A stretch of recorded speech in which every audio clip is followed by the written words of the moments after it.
बेबसी में वो फरियाद करते हैं अब।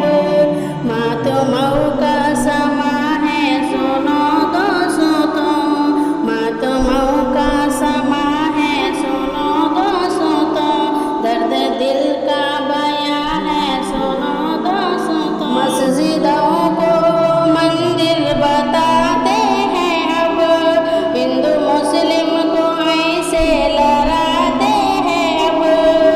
ये लुटेरी हुकूमत की एक चाल है, ये लुटेरी हुकूमत की एक चाल है।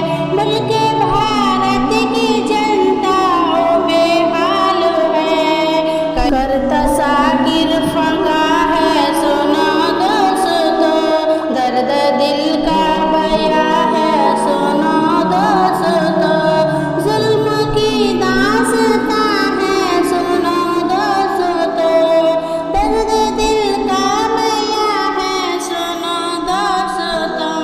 अस्सलाम वालेकुम, मेरा नाम निहार है और मैं किसी भी नात को लेरिस नात में कन्वर्ट करती हूँ। आप सभी से रिक्वेस्ट है कि सभी लोग मुजम्मल मस्जिद के लिए ज़्यादा से ज़्यादा दुआ करें और हमारे इस नज़म को ज़्यादा से ज़्यादा लाइक करें, शेयर करें और सब्सक्राइब करें, ताकि हमारे आवाज़ हुकूमत तक पहुंच सके और हमें इंसाफ मिल सके।